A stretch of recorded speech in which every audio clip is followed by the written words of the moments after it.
단 하나의 정통 정치 팟캐스트 정봉재 정국구 시작하겠습니다. 장관님이 오신다는 걸 미리 좀 고지했으면 더 많이 왔을 텐데. 네. 웬 장관? 뭐라고 불러야 돼요? 유 작가. 유 작가. 알겠습니다. 자, 오늘 함께 하실 분. 포토블 포털. 안녕하세요. 최강욱입니다. 예. 저기 일어나는 사람들이 최강욱 팬카페예요. 3명. 이제 오늘은 1명으로 줄었네. 자, 그리고 오늘 함께 하실 분, 유시민 전 장관, 유 작가님 자리하셨습니다. 예, 안녕하세요. 아유, 예. 반갑습니다. 예. 공개 방송 모처럼 하시죠? 예. 요새 제가 밖에 잘 안 나와가지고. 예. 요즘 썰전 하시고. 그거 빼면 그 녹화하러 갈 때 월요일 빼면. 예. 그냥 작업실에 일주일 내내. 계속 글만 쓰시고. 그런 지금 팔이 탈이 나서 못 쓰고. 책만 읽어요. 예. 글을 쓰기 위해서 읽어야 될 책. 그럼 오늘 여기 오신 분들 사인은 못 해주시네? 글씨는 못 써요, 지금. 사진만 찍고. 예, 지금 자판도 못 치고. 예. 장애 등급을 신청하셔가지고 보건복지부 혜택을 좀. 일시적인 거라. 알겠습니다. 이번에 국가란 무엇인가 개정 심판. 2017년. 이게 그 초판이 언제 나온 거예요? 원판이? 2011년. 예. 3월에 예, 초판을 냈던 건데. 예. 그때는 이제 예. MB 각하가 있을 예. 때여서 안 해야 될 일을 막 할 때였잖아요. 예. 4대강 이런 거, 부자 감세 이런 거. 그렇죠. 그 사람 일 너무 많이 했어. 근데 지금 박근혜 대통령은 사실 나쁜 짓 한 건 별로 없어. 해야 될 일을 안 한 게 문제였지. 그래서 이게 상황이 달라져서. 예. 이제 국가란 무엇인가 다시 써야겠다. 예, 그래서 이게 좀, 시류에 안 맞다. 현재 상황을 좀 반영한 분위기도 그렇고. 예. 그래서 손을 좀 봐서 냈고요. 예. 초판을 이미 구입하신 분들은 절대 이 개정심판을 구입하시지 말기 바랍니다. 별로 안 바뀌었나 보죠? 네, 본질적인 내용은 차이가 하나도 없어요. 제가 초판 개정판을 다 읽어본 독자로서 보충 설명을 드리자면 상당한 부분에 읽는 구조, 그러니까 문장 구조가 훨씬 매끄럽게 됐고요. 근데 최순실 얘기가 등장한다는 게 이제 결정적인 차이예요. 개정판과 초판에. 이런 사람들이 있어요, 근데? 미친 사람들이죠. 그걸 왜 다 읽어? 이제 우리 유 작가님 온다고 전화를 해갖고, 그랬더니, 책 받았어? 그랬더니, 받았어요. 그래서, 그래, 그러면, 이거, 어제 전화했는데, 이거 읽어야 되는데, 그러니까, 전 다 봤어요. 그러는 거예요. 그래서, 그래? 그래서 난 이제 전 거 안 본 줄 알고, 그래서, 이번 거, 그럼 차이를 어떡하지? 그랬더니, 전에 것도 봤고, 이번 것도 봤어요. 그러는 거야. 나는 이 책이 무지하게 많이 오거든요, 책들이. 예. 온 책을 보는 사람을 처음 본 거야. 아니, 저는 무지하게 많이 오는 게 아니니까. 나는 깜짝 놀랄 순간에 한 번씩 오는 거지.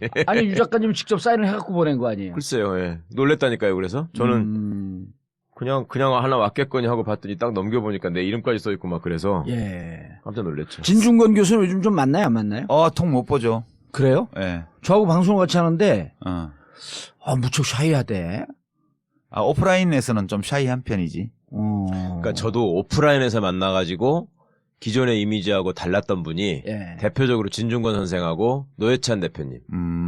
노회찬 대표님도 의외로 말씀이 없으시고 1대1로 그냥 앉아있으면.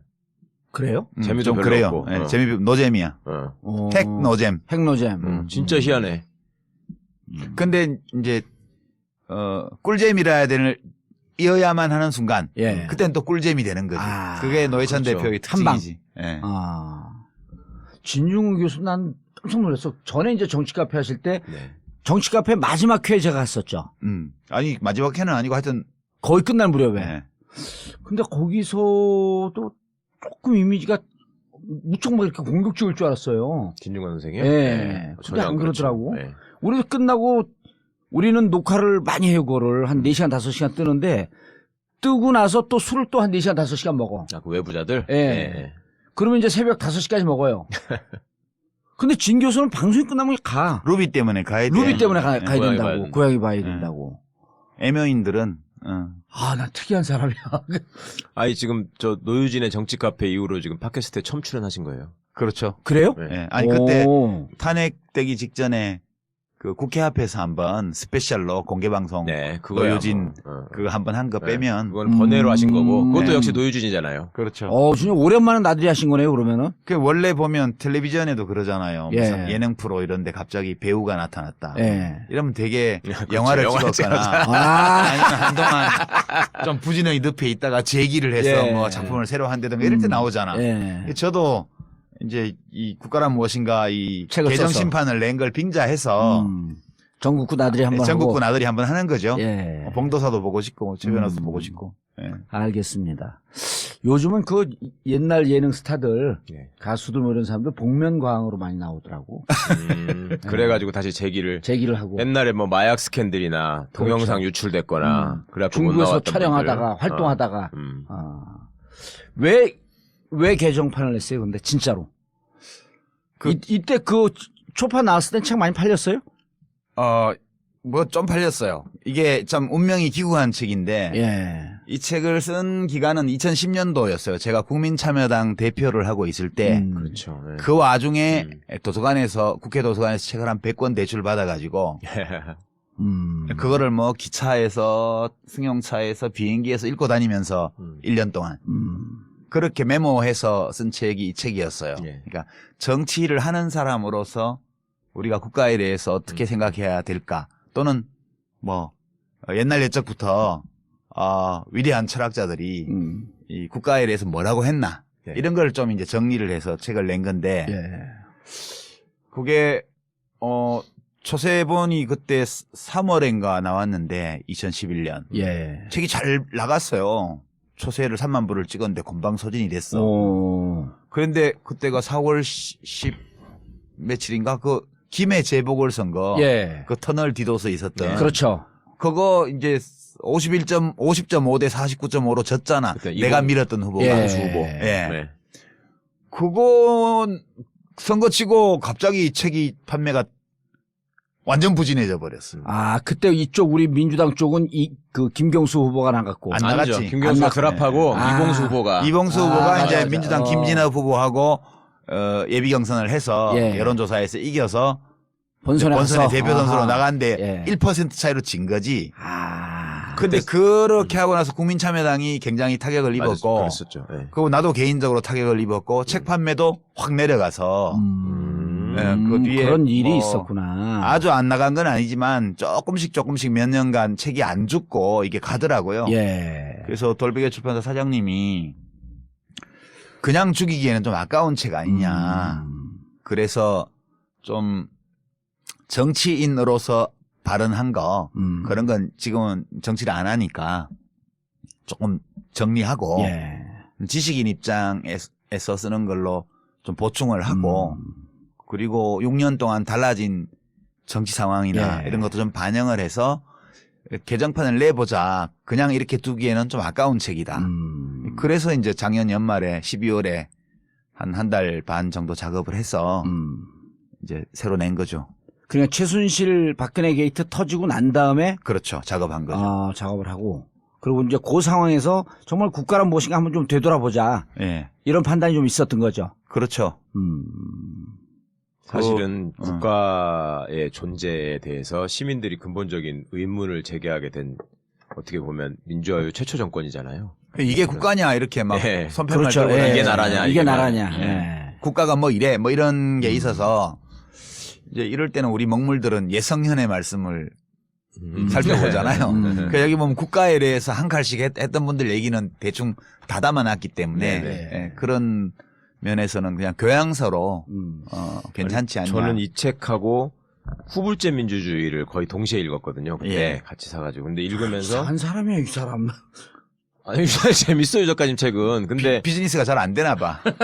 저는 이 책이 개인적으로 훨씬 좋았거든요. 국가란 무엇인가가. 그래서 당연히 저는 이 책이 더 많이 팔렸을 줄 알았는데 엊그제 우연히 주워 들었더니 유 작가님 책 중에 제일 안 나간 책이 이 책이라고. 그래서 예. 깜짝 놀랐죠. 예. 근데 되게 재밌어요.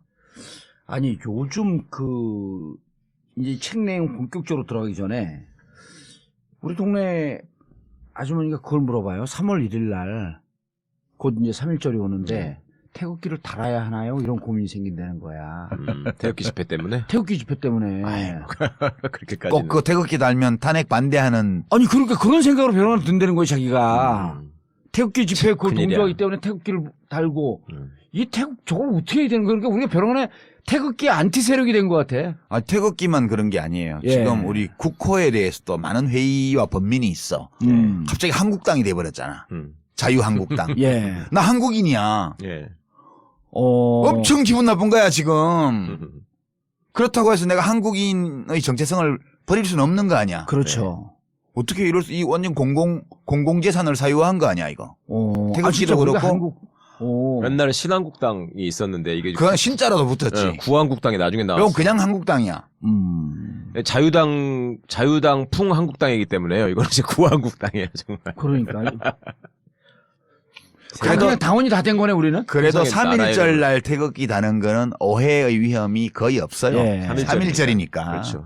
우리가 유관순 누나를 생각하면서 태극기를 다는 거지. 아니 그 얘기를 듣는데 진짜 막 이렇게 그 갈등이 생기더라고. 아니 저도 그게 짜증나서 사실은 뭐 어줍지 않은 글이지만 태극기가 부끄러움의 상징이 돼서는 안 된다라는 내용으로 칼럼을 하나 썼었는데 예. 참 슬프더라고요. 그런 얘기를 쓰면서 대한민국의 국기가 특정 세력의 어떤 특정 이념에 그것도 아주 극단적인 이념을 가지고 있는 이상한 정파의 도구가 돼가지고 성족이랑 같이 광장에 그러니까 이게- 성종이 들고 나오는 건 또 어떻게 보세요? 박근혜 예. 대통령이 앙드레 김 드레스를 입은 듯한 느낌? 그런 느낌이 좀 들죠? 앙드레 김이 화낼 거 아니야. 돌아가셨지. 그리고요. 그렇죠. 예. 저는 요즘 사태에서 좀 희한하다고 느낀 게 과거 참여정부 때는 보건복지부 장관을 누가 맡으시느냐가 되게 화제였고 김근태 장관님이나 유시민 장관님 보건복지부의 정책이나 이런 것들이 또 굉장히 중요하게 사람들한테 다가갔었어요. 그렇죠. 그리고 실제로 어려웠고 중요한 일들 많이 하셨고 그런데 이 이명박 박근혜 정권에 들어와서는 보건복지부가 할 일이 별로 없을 거라고 생각했거든. 그랬더니 그 나름대로 또 다른 방식으로 그 의료 영리화 또 이번에 문영표 씨나 뭐 이런 사람들로 해가지고 보면은 보건복지부가 갖고 있는 그 공적연금에 관한 국민연금에 관한 그 통제 기능을 이용해가지고 또 보건복지부가 그 정권의 도구로 나와가지고 왜 이상한 짓을 하고 그래서 사람도 구속되고 이런 걸 보면서 정말 이게 제대로 된 국가가 있어야지 제대로 된 정부도 기능을 하는 것이지 참 어떻게 정권에 따라서 이게 같은 부처의 속성이 이렇게 달라질까 그런 생각을 했어요. 국가 사람들이 그러잖아요. 국가에 대해서 무슨 얘기를 하고 싶으셨어요? 국가에 대해서 이제 이 책에서 결론적으로 얘기를 내가 하고 싶었던 거는 예. 국가도 진화를 해왔어요. 예. 그러니까 국가 그러면 처음 국가가 생겼던 1만 년 전하고 예. 지금하고 같지가 않아요. 그렇죠. 국가라는 이 제도의 총합도 음. 그 우리들의 삶의 환경과 기술적 조건과 사람들의 생각이 달라지는 데 따라서 계속 그 성격과 기능을 바꿔왔거든. 예. 예. 이게 지금 우리 대한민국이라는 이 국가가 하고 있는 일, 무슨 일을 하고 있냐, 그 일을 어떤 방식으로 하고 있냐 이런 것들을 그냥 한국만 보거나 또는 지금 시점에서 딱 잘라서 외국하고 비교하거나 이것만으로는 예. 왜 이런 일들이 벌어지는지를 충분히 이해하기 어렵다고 저는 본 거예요. 그래서 아, 국가의 일반적 진화 과정에 비추어서 예. 우리 대한민국이 언제 어떻게 태어나서 처음에 어떤 성격을 갖고 있다가 지금 어디까지 와 있는지를 그 국가 역사에 한번 비춰봐야 된다. 예. 그렇게 해서 이제 제가 국가는 처음에는 그냥 단순한 생존의 수단으로 그냥 그 외부 침략과 내부의 무질서에서 사람들을 보호해주는 그 치안국가 예. 또는 안보국가 이걸로 탄생을 했고, 리바이어든 말씀하시면서. 그 다음에 사람들이 왜 뭔데 왕이 지 맘대로 해? 예. 우리가 주인이잖아. 이렇게 해서 이제 민주국가로 예. 이행을 해오고, 예. 그냥 민주주의 한다고 다 좋은 건 아니고 좀 잘 살고 싶어. 그래서 이제 발전국가, 자본주의 발전국가를 거쳐서 발전했다고 했는데 잘 사는 놈은 엄청 잘 먹고 잘 살고 없는 사람은 더 힘들어. 그래서 이제 복지국가로 복지국가. 이행을 해온 거예요. 지금까지. 예. 국가의 일반적인 이행 형태가 그렇게 왔는데, 뭐 우리나라는 사실상 이제 정신적 건국이 된 거는 혼이 생긴 거는 예. 대통령령으로 그건 이제 3.1운동 때 예. 국가 민주공화국의 혼이 탄생을 했고 그냥 육체를 갖춘 거는 1948년도에 정부 수립을 정부가 하면서 수립되면서. 이제 예. 갖췄고 그 뒤에 한국전쟁 거치고 산업화 민주화 거쳐서 지금 어디까지 와 있냐 하면 안보국가로 탄생해서 발전국가를 거쳐서 민주국가까지 와 있는 거죠. 예. 복지국가로 넘어가는 문턱에서 지금 방황하고 있는 단계. 이렇게 보면 한국이 뭐 지금 시점에서 딱 잘라서 북유럽 국가나 서유럽 국가하고 비교하면 되게 못나 보이지만 사실 한 60년, 70년 동안에 그렇게 수백 년에 걸친 서유럽 국가의 이행 과정을 밟아온 걸 생각하면 그렇게 비관적으로 볼 일은 아니지 않냐. 우리가 마음만 먹으면 예. 이 국가의 대한민국이란 이 국가의 기능과 작동 방식을 더 많이 바꿀 수 있다. 이런 얘기를 하고 싶었던 거죠. 예. 전 독자로서 느꼈던 어떤 작가의 문제의식이라고 저 혼자 나름 해석을 했던 건 국가란 무엇인가를 먼저 읽고 나서 후불제 민주주의를 읽었거든요. 네. 그럼 여기서 생각하셨던 국가의 본질에 관한 문제의식이 헌법을 통해서 후불제 민주주의라는 책으로 투영되는 것 같다는 생각을 했었거든요. 그 책이 먼저 나왔어요. 아, 그랬었나요? 네. 네. 저는 순서를 바꿔서 읽었네요. 네. 근데 그래가지고 저는 이 순서대로 읽는 게 더 낫겠다라고 추천을 드리고 싶었어요. 국가란 무엇인가를 먼저 읽고 후불제 민주주의를 읽으시면 네. 그러면 스케일이 이렇게 세계적 범위에서 우리나라 범위로 이렇게 지배하게 되니까 저는 그렇게 느꼈는데. 그런데 이제 이번에 국민들이 촛불을 들고 시민들이 촛불을 들고 나오면서 예. 지금 저는 이제 이 책을 처음 봤을 때 읽지는 못했지만 책 안 읽잖아. 종도사. 아니 무지하게 많이 좋아하는 읽어요. 책은 엄청 읽어요. 엄청 읽어요. 이상한 허접한 책을 좋아하겠지. 만화책. 일단 이상한 책을 좋아하는 건 맞죠. 예. 아니 그런데 벼랑간에 그런 생각이 든 거예요. 2011년 이제 그때 막 우리 방송하고 그럴 텐데 정말 사람들이 국가라고 하는 것을 생각을 안 하고 살거든요. 그렇지. 그렇죠. 당연히 주어지는 걸로 알아 그냥. 그러니까 추상적으로 이렇게 있는 거란 말이에요. 그리고 어느 날 갑자기 당신 왜 세금을 내? 예. 그러면은 내가 왜 세금을 내고 있었지? 그리고 내가 이런 나라에 살고 있네? 왜 군대 보내 아들? 그렇지. 그러니까 의무로 알고 있었던 걸 가만히 생각해 보면 무척 내가 우리 사회에 대해서 무심하게 생각하고 살았구나 하는 생각이 불현듯 들더라고. 그렇죠. 그래서 요 책은 좀 한번 보고 싶었어요. 시간을 두고 찬찬히 읽으세요. 보고 싶었는데 이제는 3개월 동안 촛불을 보면서 국가를 다 알 것 같아. 그래도 예, 지금 벌어지는 일만 가지고는 다 이해하기는 좀 어려워요. 예. 이제 이 세상에 존재하는 모든 것은 발생사가 있거든요. 예. 모든 것이 다 발생사가 있어요. 그래서 어떤 우리가 관심 가지는 어떤 대상이 언제 생겨나서 어떤 과정을 거쳐서 오늘에 여기까지 와 있는지 이걸 알아야만 왜 이런 형태로 있는지도 이해할 수가 있고 앞으로 어디로 갈지에 대해서 전망도 할 수가 있고 또 그런 전망을 현실로 만들기 위해서는 누가 뭘 어떻게 해야 될지에 대해서 판단도 할 수 있는 것 같아요. 예. 예. 그런데 이제 우리 사회에서 현대사를 보면은 저는 이제 오늘 출연하시면서 꼭 물어보고 싶었던 게 박정희의 국가론이 있고 예. 전두환 노태우의 국가론이 있고 김영삼 대통령은 뭐 좀 애매하고 김대중 노무현 대통령의 국가가 또 따로 있고 예. 그 이후에 9년 동안 따로 있고 그래갖고 이런 정상적인 국가의 발전 개념보다도 대한민국은 통치 체제에 따라서 국가의 개념이 좀 바뀐 거 아닌가 하는 생각이 들거든요. 그게 순서대로 갔어요. 그러니까 일반적으로 예. 되게 우리가 호모사피엔스 예. 한 25만 년 내외 전부터 지구에 살았다는 거 아니에요? 예. 25만 년 전부터.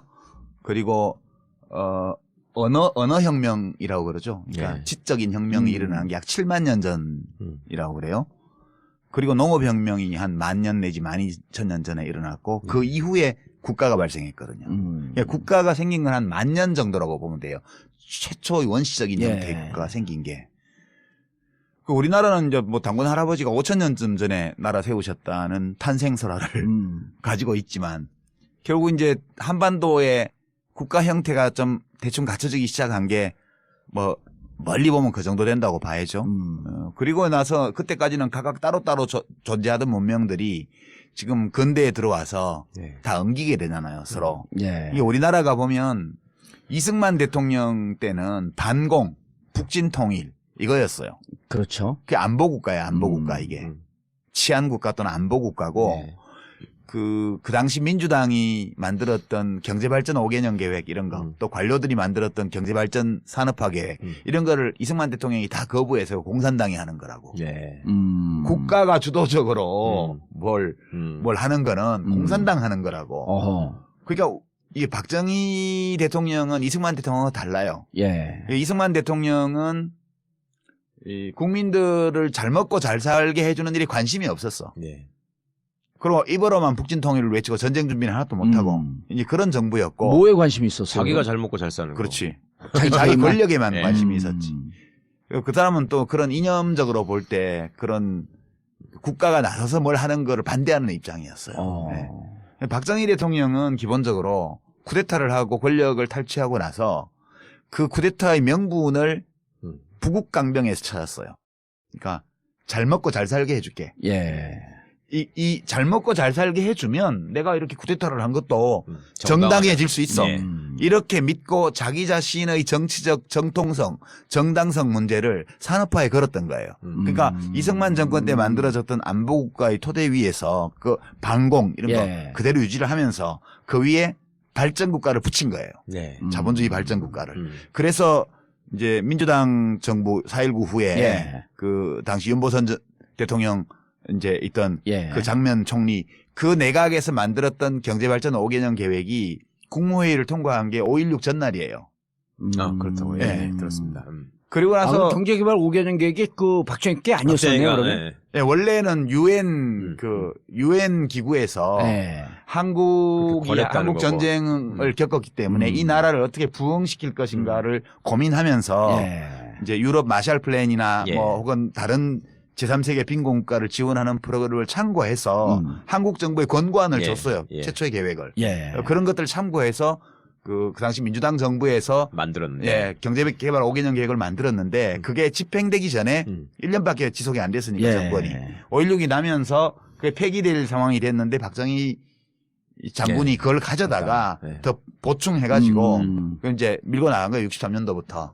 그러니까 자기의 쿠데타를 정당화할 수 있는 그런 명분, 자기의 권력을 유지할 수 있는 명분을 경제성 발전에서 찾았기 때문에 거기에 전력을 투구한 거예요. 그래서 한국이 안보국가의 토대 위에서 발전국가로 올랐은 거예요. 자본주의 발전국가로. 그러니까 박정희 정부가 18년간 있으면서 한국 경제를 전통사회에서 예. 산업사회로 이제 전환하는 이륙 단계를 그때 거친 거는 맞아요. 여러 가지 예. 데이터를 볼 때 뭐 엄청 고소득을 올리고 고도 성장을 이룩한 것은 아니지만 예. 향후에 이 대한민국호가 비행할 수 있는 그런 활주로를 닦고 이륙을 준비하고 실제 비행기 바퀴가 땅에서 떨어지게 만든 그 기간이에요. 18년 동안이. 예. 그때까지 발전국가고 그게 유럽에서는 산업혁명 이후에 시민혁명이 날 때까지 한 200년, 300년 기간이에요. 그게. 예. 우리는 딱 30년만에 통과를 한 거죠. 30년 만에. 전두환 노태우 정권까지 하더라도 그게 딱 30년 정도 돼요. 그리고 나서 무척 압축 발전을 하긴 한 거네요. 그럼요. 그러니까 남들은 뭐 5km짜리 활주로에서 이륙했는데 우리는 한 500m 활주로에서 그렇죠. 이륙한 거죠. 그리고 이제 그 뒤에 다시 민주국가로 그다음에 사람들이 이제 그 전에 배고플 때는 대통령이 미국 원조 밀가루 가져다가 막 집집마다 돌리고 이러니까 표 찍어주고 이랬단 말이에요. 예. 그러고 좀 뭐 독재 좀 하면 어때? 뭐 배고픈데 그래도 월급 받고 사는 형편이 나아지잖아. 그렇게 해서 주먹으로 패면 맞고 입 다물라 그러면 입 닫고 이렇게 살았는데 이제 국민소득이 한 1,000불, 2,000불 이렇게 되니까 밥은 먹는단 말이야. 예. 그럼 밥만 먹고 사냐고. 할 말도 좀 하고 이렇게 살아야 될 거 아니야. 예. 그러니까 이제 민주화에 대한 요구가 막 생긴 게 1979년도 그때예요. 12.6 사건이 날 때. 예. 이거를 어떻게 대처할까를 둘러싸고 그 권력 집단 내부에 내분이 일어나서 그게 11.6 사건으로 터져 나온 거예요. 아하. 그러니까 변화가 필요하다고 생각했던 김재규 씨가 그걸 가로막고 있던 자치처를 쏴 죽이고 대통령을 안 죽이면 이거는 방법이 없다고 생각해서 대통령까지 죽여버린 거지. 그럼 그때 삼김 씨가 경쟁을 해서 뭐 김정필 씨가 대통령이 되는 한이 있더라도 갔어야 되는데 왜 아무도 부탁을 안 했는데 전두환 씨가 갑자기 구국의 결단을 해가지고 나타나서 사람을 엄청 죽이고 정권을 잡아가지고 그 발전국가 단계를 연장을 시킨 거구나. 7년을 연장을 한 거예요. 그리고 6월 항쟁이 나서 대한민국이 이제 발전국가를 토대로 해서 민주국가 단계로 진입을 했죠. 그때. 그래서 노태우, 김영삼, 김대중, 노무현 정부를 거치면서 이제 민주국가의 모습을 뻔듯하게 갖추고 이제 좌파, 진보 진영 또 노동조합, 농민회 이런 데서 복지에 대한 요구를 노동하는 사람들의 권익을 요구하고 이런 게 막 나오니까. 예. 그러니까 이제 우리도 이제 보편적 복지 제도를 해야 된다 그래서 서유럽과 같은 복지국가로 한 단계 업그레이드 하자. 예. 그러고 있다가 지금 역정권 교체가 일어나서 9년 동안 지금 예. 다시 퇴행을 한 거죠. 토목건설의 시대로 그러니까 안보국 자본주의 발전국가의 시대로 간 게 예. 이명박 정권 때고 예. 거기서 또 한 단계 더 안보국가로. 내려가서 안보국가의 단계로 간 게 박근혜 박근혜. 정권 때고 예. 이 퇴행이 이루어진 거죠. 그러면 이제 79년에 그 권력 내부에서의 갈등 이렇게 네. 말씀하셨단 말이에요. 그러면은 70년대 이른바 이제 그 학생 운동을 중심으로 한 예. 민청학년. 그다음 그 내부에서 끊임없이 국민들 내부에서 민주화에 대한 요구가 있었던 거 그런 건 어떻게 설명을 해야 돼요? 그거는 일부 사람들이 요구한 거지. 일부 사람들이. 예, 그러니까 대중들은 그게 옳다는 건 알지만 지금 그것을 받아들여서 위험을 감수하고 나서기에는 아직 사는 형편이 너무 어려웠던 거예요. 예. 그리고 정보도 부족하고 먹고 살기도 바쁘고. 그러니까 책도 많이 읽고 외신도 보고 뭐 똑똑한 청년들이 한 거지 그거를. 그때까지만 해도 그게 일반 시민들하고 결합이 안 됐다가 예.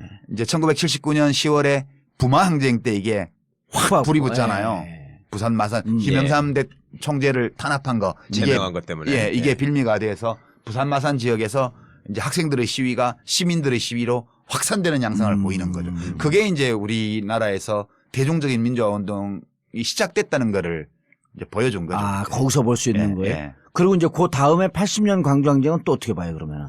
그거는 그때 이제 부마 항쟁 같은 걸 전국에서 다 하기로 약속해 놓고 예. 딴 데는 못 하고 광주의 대학생들만 그 데모를 하고 시민들이 합세를 하고 이렇게 해서 광주만 고립된 거죠, 그때. 광주만 고립이 돼서 결국은 민주국가로 이행을 못하고 이제 진압을 당하고 모욕을 당하고 핍박을 당하고 이러면서 대한민국은 다시 7년 동안 자본주의 발전국가, 안보국가 여기 묶여 있었던 거예요. 예. 그리고 이제 80년대 민주화 운동은 어떻게 하면 이 광주 민중 항쟁을 한 지역의 항쟁이 아니라 전국의 항쟁. 전국의 주요 대도시의 이 동시다발적인 도시봉기로 이걸 확장시킬 것인가. 이거를 우리가 7년 내내 고민하면서 연습하고 훈련하고 시도하고 이런 끝에 1987년도에 광주 민주화 운동의 전국 확장판이 벌어진 게 6월 항쟁인 거죠. 그 6월 항쟁의 힘으로 한국이 비로소 이제 민주국가 단계로 진입을 했고 예. 그다음에 다시 그런 발전국가 안보국가로 퇴행하는 걸 막기 위해서 김영삼 대통령이 하나회를 숙청해버린 거지. 정치 군인들의 쿠데타 위험을 제거해버린 거죠. 예. 그러면서 좀 기반이 굳혀졌다고 봐요, 저는. 그 지금도 뭐 그러면 뭐 발전국가 또는 안보국가 때로 완전 퇴행했냐? 그건 예. 아니에요. 예. 그러니까 대통령과 그 주변 인물들과 이런 자들이 퇴행을 한 거고 시민들은 뭐 촛불 들고 지금 씩씩하게 잘 싸우고 있잖아요. 예. 네, 그런 거죠. 그렇지만 그럼에도 불구하고 저는 이 책이 소중한 이유가 사실은 참여정부 이후에 MB 시절에 퇴행을 보기 시작하면서부터 충격을 받는 사람들이 많잖아요. 지금 말씀해 주신 것처럼 시민들의 역량이나 어떤 민주주의에 관한 성숙도나 이런 것들이 소위 돼지 저금통으로 대통령을 만들어낸 수준까지 우리가 올라왔다고 생각을 하고 이게 뒤로 물러나는 일은 없을 것이다라고 착각을 하고 있었는데 의외로 이게 밀리는 모습을 보이고 그다음에 너무나 퇴행적인 모습을 보이고 또 아까 두 분 말씀 중에 국가라는 거에 대해서 별로 생각하지 않고 살았다라고 하는 것이 은연중에 우리가 이제 국가라고 하는 것이 우리를 짓누르는 체제라는 거라는 생각에서는 좀 벗어났다고 생각을 했는데 사실은 국가란 무엇인가에 대한 고민이나 철학적인 기반이 없다 보니까 과거에 그냥 막연하게 우리 어린 시절에 국정교과서나 이런 것들을 국민교육원장 암기 등을 통해서 누르고 있던 국가주의가 자연스럽게 부활을 하는 꼴이 됐잖아요, 지금. 그렇죠. 이상하게. 국가주의는 예. 늘 있죠. 예. 국가주의는 이게 안보국가 단계에서부터 형성된 거고 예. 지금 이제 호모사피엔스 우리 현생 인류가 네이션 스테이트 그러니까 국민 국가 단위로 살고 있거든요, 지금. 예, 현재는. 현재는 세계 국가가 없잖아요. 세계 정부가 없고 예. 지금 국민 국가 단위로 주권 국가가 되어서 예. 서로 협력하고 경쟁하면서 그곳을 정치 조직의 단위로 해서 지금 살아가고 있기 때문에 우리들의 모든 사고방식이나 이런 것들이 여기다 초점 여기다 맞춰져 있는 거예요. 그러니까 국가를 사랑해야 된다고 생각하고 또 애국심을 가져야 된다고 믿고 당연한 그렇잖아요. 전제로 예. 삼고 예. 있거든. 네. 근데 뭐 애국심이란 게 진짜 고귀한 감정인지에 대해서 누가 문제를 하면 너 우리나라 국민 맞아 이러잖아. 그렇죠. 제가 예전에 독일에서 유학 시절에 본 건데 TV 톡쇼에 예. 연방 대통령 후보가 출연을 했어요. 그러니까 거기 실권이 없는 대통령이에요. 그냥 의전만 하는 대통령인데 그분이 나왔는데 김인년 소속의 보수적인 그 법관 출신 후보였어요. 예, 예. 근데 그 굉장히 젊은 그 진행자가 MC가 예. 까불면서 물어봤어요. 후보자님은 국가를 사랑하십니까? 이렇게 물어봤어요. 예. 뭐라고 대답했겠어요? 저는 제 아내를 사랑합니다. 이렇게 대답을 했어요. 예. 우리나라의 대통령 후보가 그렇게 얘기했으면 국가를 사랑하십니까? 이렇게 물었는데 저는 제 아내를 사랑합니다. 이렇게 대답을 하면 어떻게 되겠어요? 바로 그 조선일보 같은 데서 난리가 나겠지. 아니 바로 그 다음에 지질 폭락하지 일단. 국가관 의심스러워. 예. 근데 이제 그분이 왜 그렇게 대답을 했냐 하면 자기는 아내를 사랑하지 예. 하는 거지 결혼이라는 제도를 사랑하지 않는다는 거예요. 예. 자기는 자기 아내라는 한 인간을 사랑하는 거지 결혼이라는 제도를 사랑하는 게 아니라는 거예요. 우리가 근데 그렇게 얘기하면 알아들어요. 그 사람들은 다 알아들어요. 독일은 그러니까 우리가 사랑한 못 알아듣겠어. 금방 들어도. 우리가 되게 국가를 사랑한다라고 생각을 할 때는 뭘 사랑하냐 하면 우리가 살아온 이 자연, 예. 함께 살아온 사람들, 그 사람들과 내가 맺어온 관계, 우리들의 삶의 방식, 우리의 문화 이런 걸 사랑하는 거예요. 그걸 총체적으로 묶어서 국가를 사랑한다고 그러는데 되게 이 국가주의는 사람들로 하여금 국가라는 제도 그 자체를 그렇죠. 사랑하고 추상화되어 있는. 예. 국가라는 건 실제 존재하지 않아요. 그렇죠. 예. 그러니까 내가 갖고 있었던 관점이 맞는 거야. 존재하는 거는 국토, 국경, 영토, 국민 이런 게 존재하는 거예요. 네.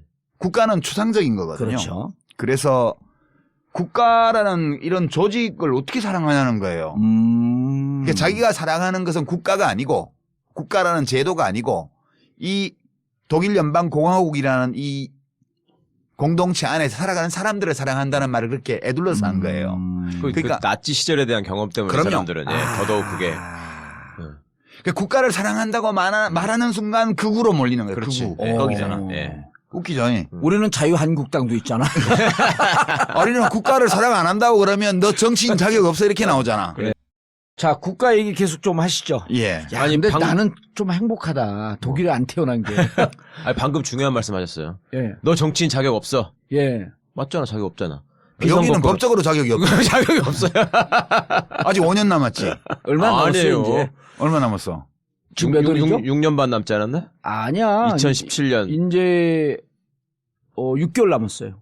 에이씨. 왜 6개월 10년 아니야 10년. 이제 8월 15일 날 복권되니까. 맨날. 무슨 국경절만 있으면 항상 자기 복권 된다 그래요. 야, 근데 내가 작년으로 네. 그때 작년 8월 15일 날 안 되고 내가 사석에서 얘기한 거 기억나요? 예, 그럼요. 얘들 돈 갖다 주면 내가 예. 해준다고. 예, 예.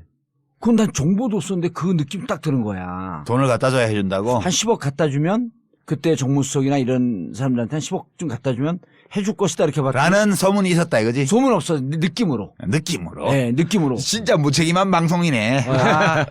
그런데 다 팔고 있었던 거야 그렇게. 근데 그 10억 가지고는 안 된다는 얘기를 듣고서 좌절했죠. 그러면 그래서 그 얘기를 들었다. 사면 안 받는 게 나 좀만 지둘렀다가 예. 좀만 근데 복권 대신에 복근이나 갖고 있어요. 지금. 예, 아재 개그 할 나이가 됐네. 자, 가시죠 계속. 그래서 아까 퇴행 얘기 예. 나왔잖아요. 퇴행.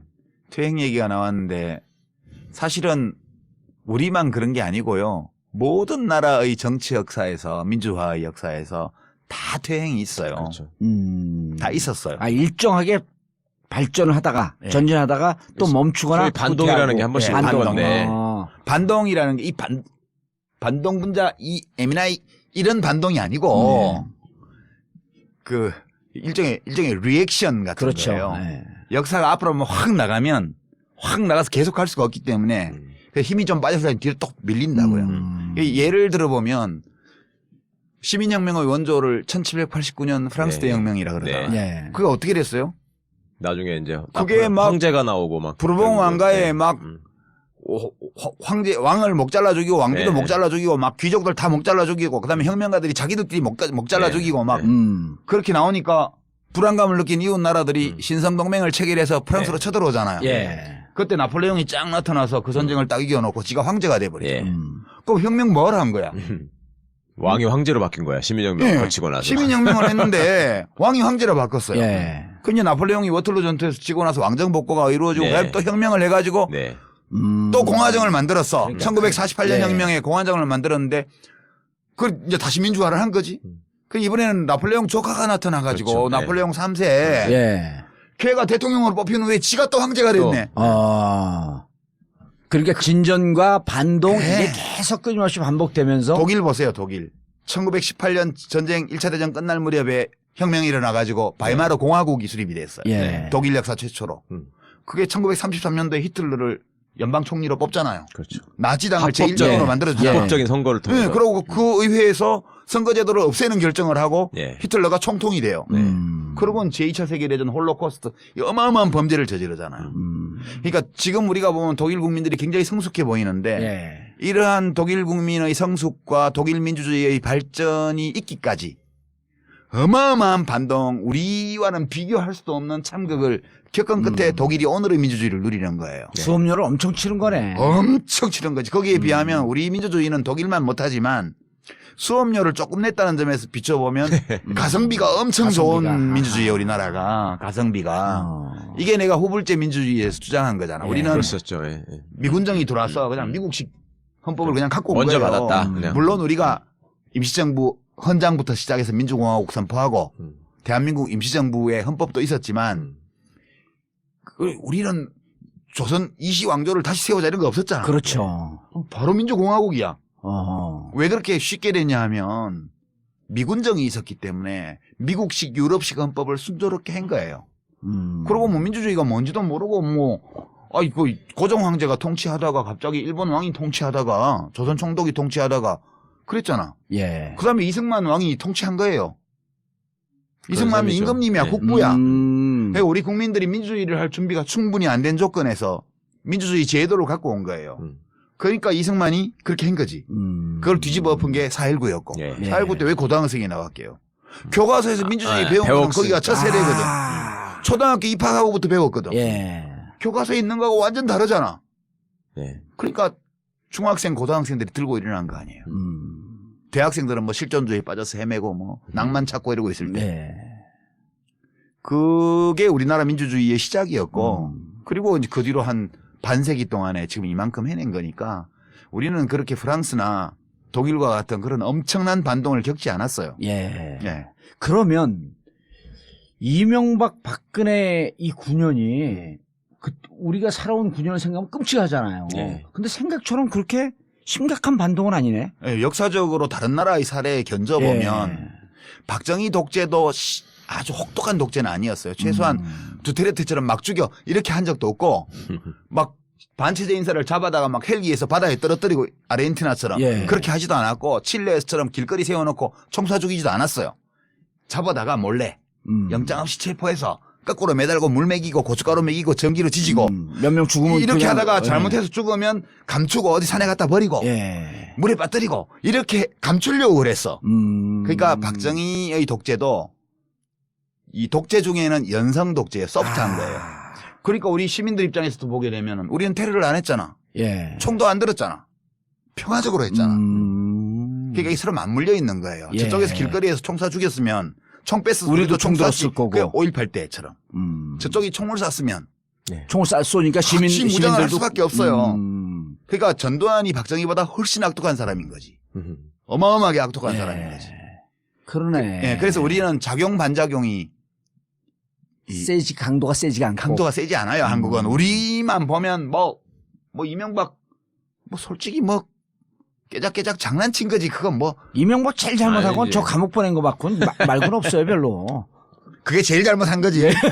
아니 작가님 지나고 나서 그러니까 이 정도의 반동이라는 게 역사에 항상 있어왔다 얘기하기는 건 맞는데 솔직히 참여정부 시절에 그러면 이게 지나가고 나면 어느 정도의 반동이 올 것이다 이렇게 예상 안 했잖아요. 했죠. 예상하셨어요, 했어요? 작가님은? 제가 참여정부가 한 1년쯤 남았을 때, 1년 반쯤 남았을 때 예. 대통령한테 편지를 보낸 적이 있어요. 손으로 써가지고. 예. 거기에 장관 하실 때예요 그때요. 장관을 막 그만뒀을 때쯤 됐을 텐데 독일 바이마르 공화국이 붕괴하는 과정을 잘 살펴보시라고. 네. 그대로 갈 거다 우리 한국이. 이 정도의 차이는 있지만 역주행이 일어날 거다 반드시 권력의 역주행. 예. 그러고 이제 뭐 대통령한테 여러 가지 정치적인 건의도 드렸지. 굉장히 퇴임하시고 나서 힘드실 거라고. 예. 그리고 이제 국가적으로 뭐 힘든 상황이 펼쳐질 거니까 이걸 최대한 막기 위해서 지금 뭘 해야 될까 이런 점에 대해서 편지를 보냈더니 답이 왔는데 진단은 동의하는데 처방은 동의 못하겠다. 그렇게 저한테 답이 왔어요. 그래서 그런 적도 있었고 이 정도의 반동은 충분히 예견할 수 있었고요. 그렇게 심각한 반동도 아니에요. 최소한 이명박 대통령은 우리 잡아다가 거꾸로 못 매달았잖아. 예. 징역 살렸지 뭐. 그렇지. 고춧가루 못 먹였잖아. 아니 여기 그 우리 유 작가님을 대통령 대리인단으로 놓으면 거기가 이길 뻔했어. 어? 별안에 그런 생각이 드는데 그리고 탄핵시킨 게 좀 괜히 미안한 것 같은 느낌이 막. 이렇게 내가 말하니까 그런 거지. 박근혜 대리인들이 그렇게 말을 하면 국민들이 더 열받지. 저것 봐. 반성을 몰라. 그래. 남이 얘기하는 거하고 자기가 얘기하는 게 달라요. 예. 아니 이게 진짜 연성이라 그러니까 지나 보니까 좀 9년이 고통스럽긴 했지만 그 고통이 외상값을 갚는 거라니까. 우리가 아직 비용을 다 안 내고 민주주의 제도를 갖고 왔기 때문에 할부금을 내는 거라니까. 막 추운데 막 꽁꽁 둘러매고 막 촛불 들고 막 촛불 꺼질까봐 LED 촛불 사가지고 예. 다 돈 드는 거잖아. 이미 누렸던 민주주의 혜택에 대해서 이제 지불을 하고 있다. 혜택을 누리기도 했지만 이 민주주의가 퇴행하는 거를 바로 세우는 데는 누군가가 비용을 대야 돼요. 네. 그 비용을 시민들이 대는 거라고 지금. 예. 그러면 당시에 그 비용을 줄이기 위한 방안으로 건의하셨던 게 핵심이 뭐였어요? 잠깐만 소개해 주신다면? 비용을 줄일 수가 없어요. 비용을 치러야 돼요. 그러니까 퇴행을 그래도 조금, 최소화시킬 필요가 막기 있을 거 위해서 아니에요. 좀 우리가 정책적으로 대비해야 된다는 말 건의를 하셨다 그랬잖아요. 그렇지 이제 대통령한테. 각자가 자기가 하는 일을 잘 해야 되는데 이 진보 진영이나 민주 진영, 예. 개혁 진영 쪽에서는 정책 연구를 좀 더 해서 그렇죠. 이제 시민들의 마음에 다가갈 수 있는 정책도 개발을 하고 예. 주로 복지의 관점에서 복지뿐만 아니라 예. 경제 정책도 그렇고 예. 그리고 정당 문화도 좀 합리적으로 바꿔라. 최근에 더불어민주당 경선 규칙 되게 잘 됐어요 이번에는. 예. 예. 뭐 대리 등록, 대리 투표, 뭐 박스떼기 이런 거 못하게 돼 있잖아요 지금 다.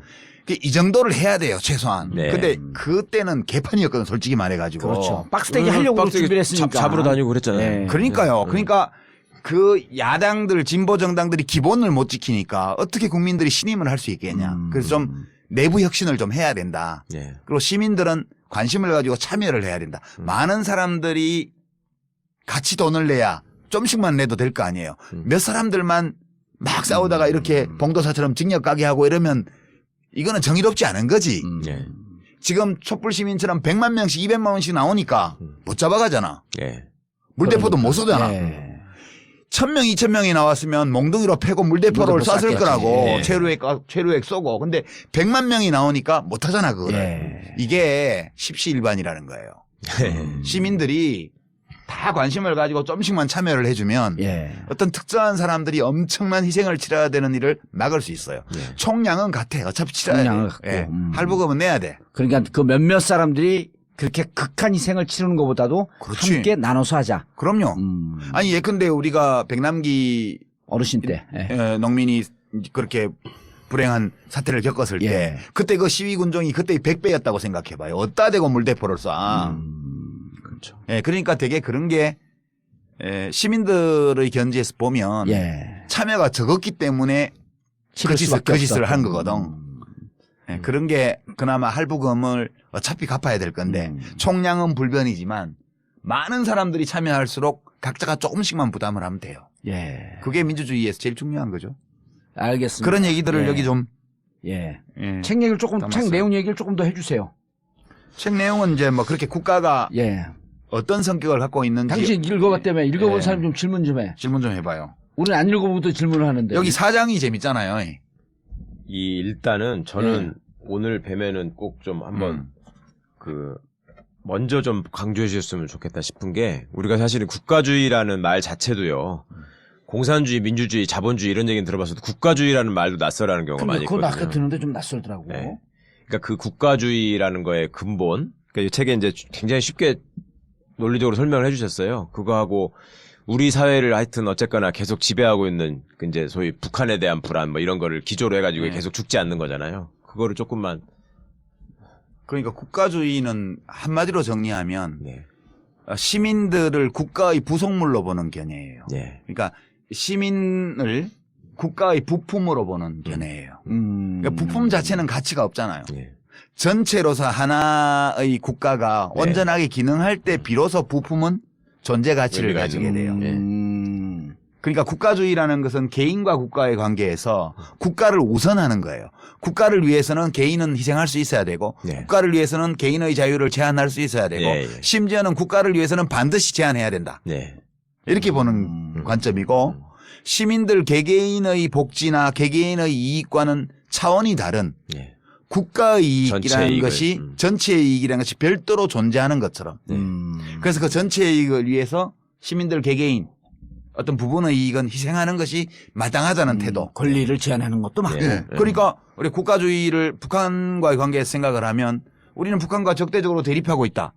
북한의 위협에서 지켜야 우리를 된다. 지키기 위해서는 시민들의 자유를 필요한 경우에 제한할 수밖에 없다. 또는 제한해야 마땅하다. 그게 국가보안법이에요. 예. 그렇죠. 그죠? 그래서 국가주의자들은 국가보안법을 굉장히 중요한 예, 걸로. 극단적으로 금강조처럼. 옹호해요. 옹호해요. 그다음에 뭐 며칠 전에 국회에서 뭐죠? 새누리당 지금 뭐 예, 자유한국당 예. 거기 무슨 행사하는데 뭐 태극기 집회 나가는 그 이상한 아저씨들이 나와가지고 뭐 예. 연설하고 하는데 그 앞에 어떤 사람이 딱 손팻말 들고 있잖아요. 빨갱이는 죽여도 돼 이렇게 써갖고 들고 있어요. 어허. 나는 뉴스 하면서 그걸 보면서 너무 놀랐어요. 빨갱이는 죽여도 돼라는 그 팻말을 들고 있는 걸 용납하는 것도 웃기려니와 그 팻말을 보면 뻔히 맨 앞줄에 앉았는데 보면서 그 앞에서 떠들고 있는 그 국회의원들 끔찍했어요 저는. 그게 빨갱이는 죽여도 돼라는 이 사고방식이 국가주의의 극단적인 형태예요. 국가의 안위를 위해서는 그러니까 나치도 처음에 그 나치당 그다음에 히틀러 제국이 만들어질 때 제일 처음 공격한 게 공산주의 세력을 색출하자 이거였었잖아요. 아니요. 훨씬 더 품격 있게 표현했죠. 훨씬 더? 지금 이 시간부터 예. 공익은 사익에 우선한다. 그렇게 딱 얘기를 했죠. 히틀러의 당선 첫 연설이 예. 공익은 사익에 우선한다였고요. 국가주의의 예. 우아한 표현이네. 예. 예, 나치당 10주년 기념행사에서 히틀러가 한 연설을 들어보면 예. 진짜 놀라워요. 그 내용이 보면 독일어로 말하면 이렇게 말을 했더라고요. Wann ich meine Augen schließen, weiß ich nicht. 그러니까 내가 언제 죽을지 나는 모른다. 그러나 나는 안다. 국가는 않는다. 더 오래 살아남을 예, 것이고 예. 우리 여기 있는 모든 사람들을 넘어서서 살아남아서 우리 독일 민족의 미래를 계속해서 형성해 나갈 것임을 나는 믿는다. 나는 안다. 이렇게 표현해요. 예. 근데 그걸 매우 그 라임을 맞춰가지고 연설을 하는데 기가 막혀. 거의 수십만이 운집해서 소리를 지르면서 네. 죽이는 거야, 완전히. 조명빨까지 그냥 정말 멋지게 그게 그 사고방식이에요. 그러니까 공익은 사익이 우선하는데 무엇이 공익이고 무엇이 사익인지를 누가 판단하냐면 히틀러가 판단해. 그리고 히틀러가 또 뭐라고 말을 하냐면 당은 그러니까 나는 당의 한 조각이고 당은 나의 일부라고 나는 느낀다. 그렇게 표현하고 당이 지도자고 지도자가 당이고 당이 인민이고 이렇게 표현해요. 예. 그러니까 이게 국가주의라는 건 매우 매력적인 거예요. 왜냐하면 사람들은 누구나 어느 집단에 귀속되고자 하는 그렇죠. 욕구가 있거든. 혼자 있으면 너무 외롭고 네. 삶이 불안하기 때문에 많은 사람들이 모여있는 어떤 집단에 확실하게 귀속되어 있을 때 안정감을 느껴요. 예. 이런 안정감을 극단적인 형태로 제공해 주는 게 국가주의거든요. 국가주의. 예. 근데 이게 죽이는 거야, 완전히 정말. 그냥 권력 쥔놈이 이것이 공익이야. 이것이 국가 이익이야. 이렇게 선언하면 예컨대 사드 배치가 국가 이익이야. 이렇게 선언했는데 사드가 왜 필요해? 그거는 미국이 필요한 무기잖아. 우리는 손해야. 우리한테는 득될 것도 없어. 서울 방어도 못해. 이렇게 얘기하면 사상이 이상한 놈. 와. 국가를 우습게 여기는 놈. 저 반국가 사상 이렇게 얘기를 하잖아요. 이제 이 국가주의자들의 사고방식은 국가 이익을 내가 가장 잘 판단한다는 확신을 갖고 있어요. 그렇기 때문에 내가 확신하고 있는 국가 이익을 지키기 위해서 실현하기 위해서는 예. 정당하지 않은 방법까지도 사용해도 된다. 아하. 이렇게 믿는 거예요. 그러니까 빨갱이는 죽여도 돼. 그러니까 그게 공안 통치로 나타나는 거예요. 그렇죠. 그러니까 사람을 영장 없이 잡아가고 지하실에서 거꾸로 매달고 고춧가루 물을 먹이고 전기로 지지는 그 똑같은 사람들이에요, 우리하고. 고문하다가 뒤돌아서 하고 마누라 전화 받고 애 시험 잘 봤대? 그러니까. 오, 잘 됐어. 이런 얘기 하는 사람이에요. 음. 그 자들이 왜 그러겠어요? 그 확신 때문이에요. 국가 이익, 국가의 안위를 우리가 가장 정확하게 판단한다. 따라서 우리하고 다른 의견을 내는 놈들은 국가의 적이야. 아하. 이거는 변화시키거나 고립시키거나 말살하거나 추방해야 돼요. 국민과 비국민을 나누는 예, 것이고. 이게 국가주의예요.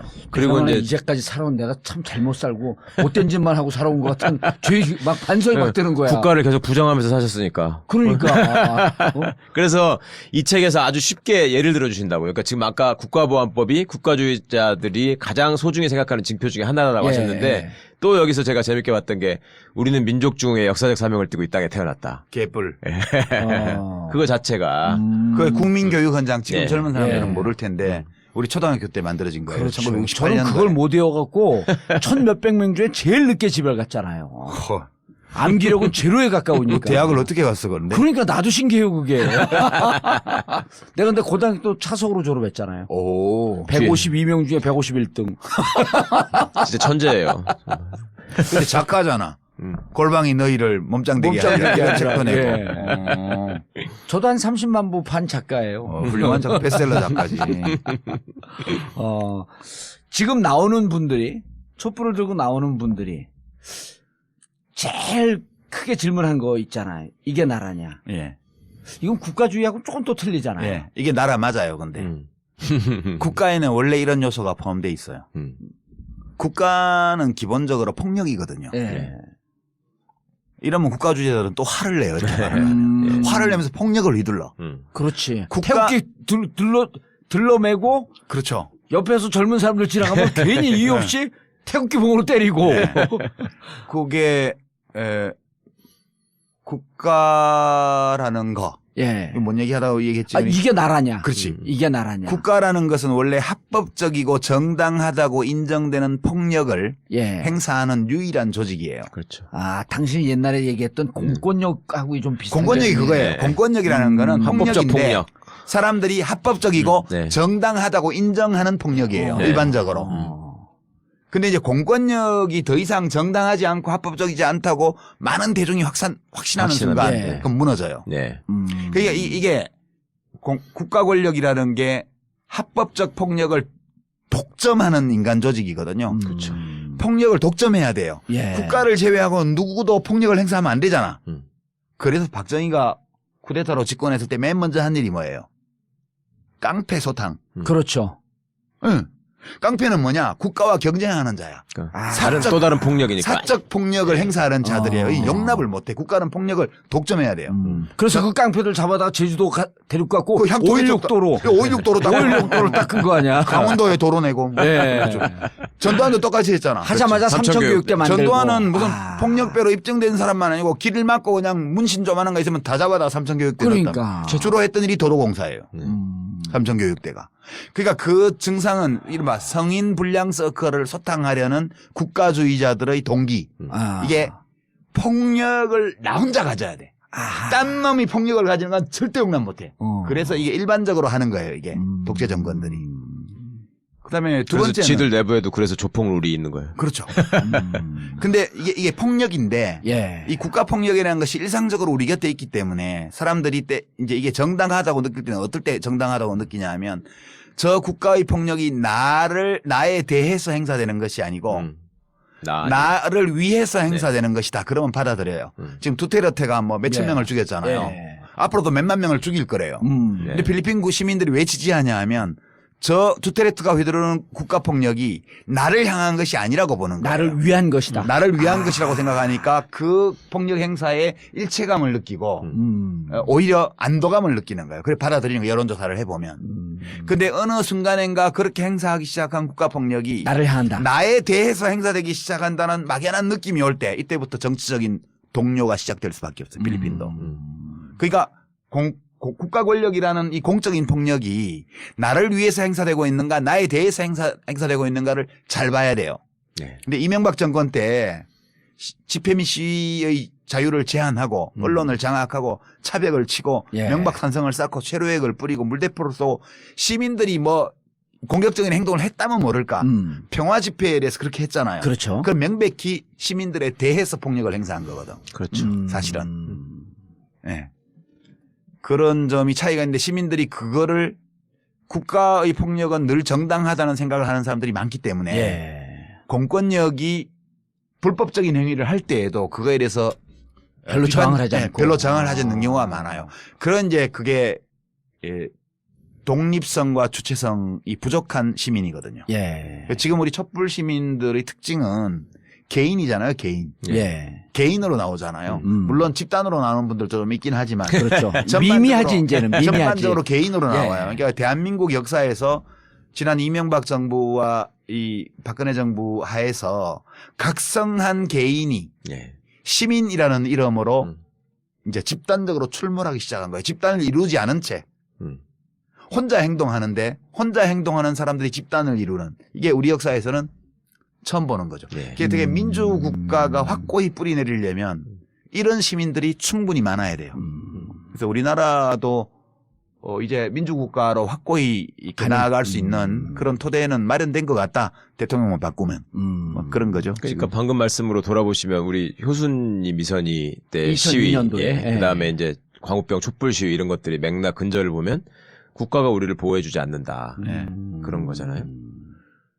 그리고 이제 지금 소위 기성세대들이 생각하고 있는 국가주의에 대한 개념 자체가 없는 이유가 독재 정권이 자기들의 어떤 질서나 또 자기들의 정권을 위해서 계속 내면화시킨 거잖아요. 이제 국민학교 교육 제도를 통해서. 지금 얼마나 웃기냐면 문재인 대표가 예. 얼마 전에 그 무슨 문시예요? 그 뭐 남평문시 종가에 제례하는 데 갔잖아요. 예. 그래갖고 뭐 이상한 거 쓰고 저도 옛날에 장관할 때 그 그거 하셨죠. 당상관 옷 입고 이렇게 빨간 혁대 메고 우리 사당에 가서 예. 서해 유성룡 할아버지 사당에 예. 인사하고 이제 관직에 오르면 그렇게 하는 풍습이 있어요. 예.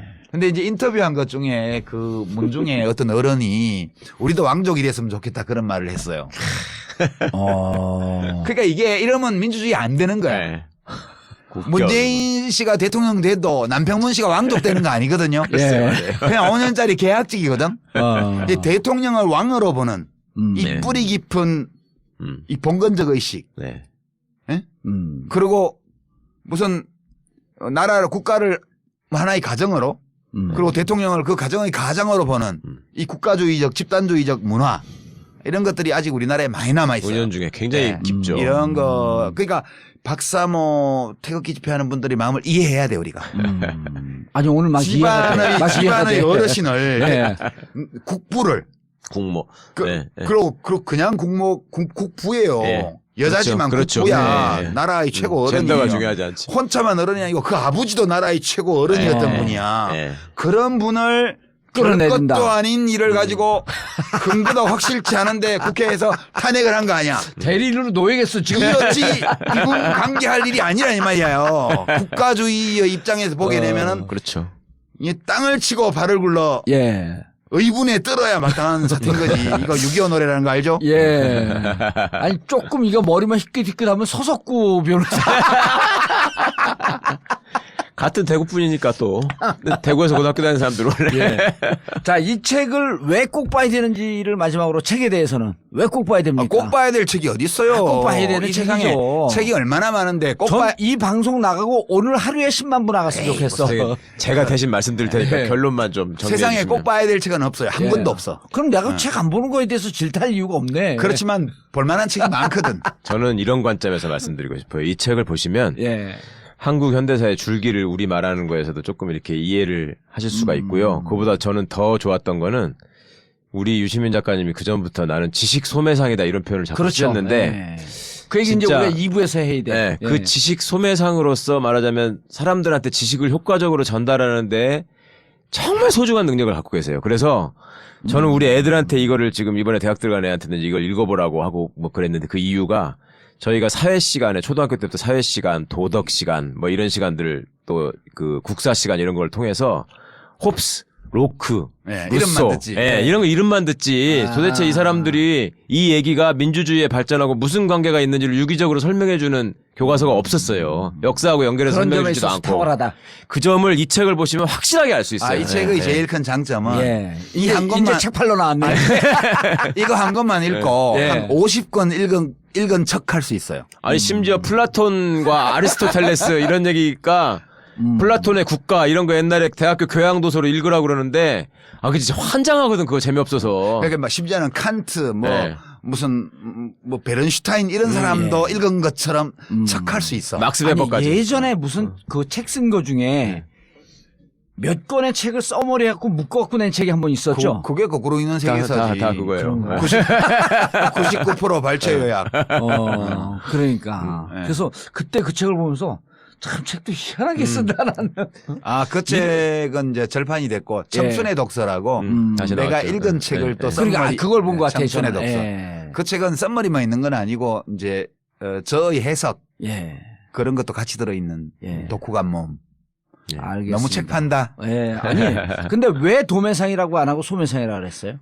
우리 봉도사가 이제 경제학 공부를 안 했죠. 예. 경영학 이런 거 별로 안 했지. 그냥 삶이 경영하게. 도매상, 소매상을 구분하는 기준은 예. 소매상은 최종 소비자를 상대하는 사람이 소매상이에요. 그러니까 우리 예. 큰 마트 있잖아. 예. 그거 다 소매상이에요. 네. 도매상은 소매상을 상대로 장사하는 상인을 게 상대로 하는 예. 게 도매상. 예. 참고로 우리 여기 전국구 청취자들이 그 사람들이 도매상이에요. 왜? 그분들은 자기가 알고 있는 지식을 주위 소매상 할 사람들한테 또 퍼뜨리거든. 공짜로 주는데 뭔 소매상? 아니, 그러니까 우리 전국구의 장점이 이걸 듣는 사람들은 적어도 주위에 이 지식을 파는 사람들이다. 그냥 한 10만 분 나가겠죠, 오늘? 방송 나가고. 아니, 그 다시 말씀드리지만 예.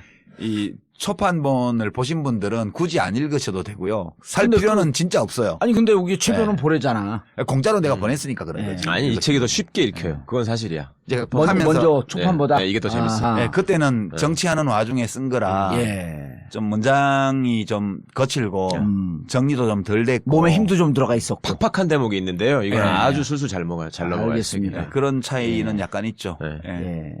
알겠습니다. 유시민 작가가 쓴 신간, 국가란 무엇인가. 1부는 이 내용에 대해서 또 말씀을 마치고요. 그리고 이제 2부는, 우리 유 작가님의 일상사, 그리고 왜 이 책을 쓰기까지 이르렀는지, 더 비기닝 오브 국가란 무엇인가로 들어가겠습니다. 근데 이제 그 마무리하면서 예. 제가 위로 말씀을 네. 이제 시민들한테 좀 드리고 싶은데 박근혜 대통령한테 표 찍어놓고 되게 후회하는 분들이 많잖아요. 예. 심지어는 부끄럽다고 하는 분들도 계시고요. 근데 굳이 안 그러셔도 된다고 생각해요. 저는 왜냐하면 잘 몰랐기 때문에 예. 속아서 찍은 면이 많이 있잖아요. 이제 그런 점 때문에 너무 자책하실 필요 없다는 말씀도 드리고 두 번째는 저런 대통령 뽑았다고 민주주의가 뽑았는데 민주주의가 무슨 소용이 있어. 예. 이렇게 생각하시면 안 된다는 거예요. 왜냐하면 우리 민주주의가 살아있어요. 예. 민주주의 정치제도의 장점은 아주 능력 있고 훌륭한 사람을 대통령으로 뽑는 걸 보증하기 때문에 민주주의가 훌륭한 게 아니에요. 그렇죠. 민주주의는 표 많이 얻으면 무조건 당선되기 때문에 박근혜 같은 것도 대통령이 될 수 있다는 천하의 거. 사기꾼 그러니까 김진도 출마하잖아. 아니, 박근혜도 하는데. 그러니까 천하의 사기꾼 무능한 사람 뭐 예. 그런 사람도 그 대중들을 현혹시킬 수만 있으면 아하. 권력을 잡을 수 있어요. 이게 민주주의의 원래의 약점이거든요. 예. 근데 다행인 거는 청래는 안 되겠다. 걔는 대중을 현혹시키질 못해. 지금 두 분이 지금도 사이 안 좋아요? 지금은 안 좋지 않나? 사이가 무관해요, 그냥. 보실 일이 없지. 예. 볼 일이 없어. 예. 그러니까 이게 민주주의라는 거는 권력의 분산, 예. 권력의 제한, 예. 분산된 권력의 상호견제, 한 번 한 의사결정을 뒤집을 수 있는 제도 이런 거예요. 그러니까 지금 우리가 박근혜 대통령을 뽑은 거는 좀 불행한 결과였지만 지금 국회에서 탄핵을 해서 직무를 정지시켰잖아요. 예. 뒤집을 수 있다. 그렇잖아요. 박근혜 대통령 선출이라는 그 행위를 국회의 탄핵을 통해서 뒤집었잖아요. 예. 이게 민주주의에서는 어떤 결정이든 다 뒤집을 방법이 있어요. 예. 뒤집을 수 없는, 뒤집는 것이 원천적으로 불가능한, 그러니까 선거제도를 없애고 예. 총통제를 도입하는 이런 거는 그 자체로 민주주의가 아니에요. 그러니까 민주주의 정치제도에서 하는 모든 의사결정은 뒤집는 방법이 있어요. 전부 다. 그래서 민주주의의 장점은 굉장히 무능하고 이상한 사람이 대통령이 되어도 나쁜 짓을 많이는 못하게 하는 게 장점이기 때문에 저는 우리 민주주의가 살아있다. 헌법재판소가 어떤 결정을 내릴지 모르겠으나 저는 뭐 탄핵 인용을 할 거라고 봐요. 예. 알겠습니다. 국회의 탄핵, 시민들의 촛불 집회, 국회의 탄핵, 헌법재판소의 탄핵 인용. 이 모든 과정이 우리 민주주의 제도가 살아있다는 걸 보여주는 거기 때문에 우리 현실에 대해서 너무 자책하지 마라. 비하하거나 낭망하지 말았으면 좋겠어요. 이게 예. 진짜 요새 웃긴다니까. 그 캐나다에 있는 어떤 유학생이 저한테 이메일 보내서 하소연을 하더라고. 거기 있는 아랍 학생들이 아랍의 범위 한국에 수출했다고. 웃겨가지고 그게 자기가 틀려요, 내용이. 3.1 운동부터 시작해갖고 촛불 집회까지 다 얘기를 해줬는데 믿지를 않는데 어떻게 하면 좋냐. 예. 그러니까 되게 자책하지 마라. 잘하고 있어요. 대한민국 우리. 민주주의 잘하고 예, 있다. 우리 강팀이에요. 알겠습니다. 국가란 무엇인가 개정 심판을 들고 나타난 지식 소매상 유시민 작가와의 대담을 1부 마치고 마치겠습니다. 정봉주 전국구 마치겠습니다. 감사합니다. 감사합니다.